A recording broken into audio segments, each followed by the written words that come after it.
Pharmaceutical কোম্পানির একটি ওষুধ সম্পর্কে, যার ব্র্যান্ড নেম নাপা এবং জেনেটিক নেম প্যারাসিটামল।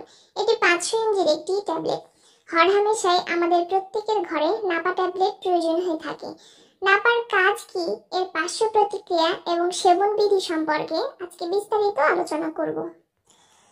নাপা বা প্যারাসিটামল ট্যাবলেট জ্বর, সর্দি, ইনফ্লুয়েঞ্জা, মাথা ব্যথা, দাঁতে ব্যথা, কানে ব্যথা, শরীর ব্যথা, স্নায়ু প্রদাহজনিত ব্যথা, ঋতুস্রাবজনিত ব্যথা, মুচকে যাওয়া ব্যথা, শিশুদের টিকা পরবর্তী ব্যথায় কার্যকরী, পিঠে ব্যথা, প্রদাহজনিত ব্যথা এবং বাতজনিত ও অস্থি সংযোগ সমূহের অনমনীয়তায় কার্যকরী।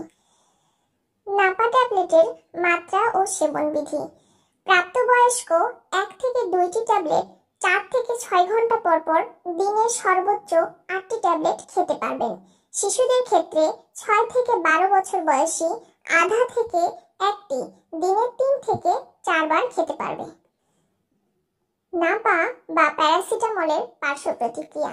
রক্তের উপাদানের উপর যৎসামান্য প্রভাব থাকলেও সাধারণত প্যারাসিটামলের পার্শ্ব প্রতিক্রিয়া খুবই কম। কিছু কিছু ক্ষেত্রে অগ্ন্যাশয়ের প্রদাহ, চামড়ায় ফুসকুড়ি ও অন্যান্য অ্যালার্জি দেখা দিতে পারে।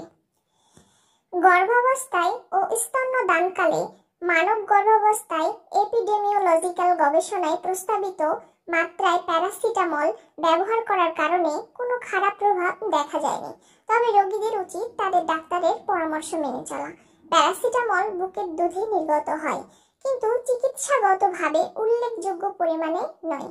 উপলব্ধ প্রকাশিত ডেটা স্তন্যপান করানোর প্রতি বিরোধিতা করে না। নাপা বা প্যারাসিটামলের কিছু সতর্কতা।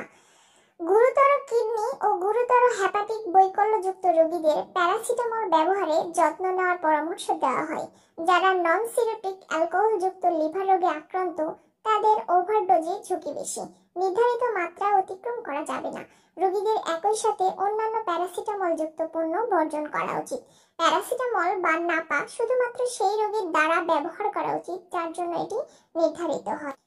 নাপা ট্যাবলেট বা প্যারাসিটামল আলো ও তাপ থেকে দূরে শুষ্ক স্থানে রাখুন। শিশুদের নাগালের বাইরে রাখুন।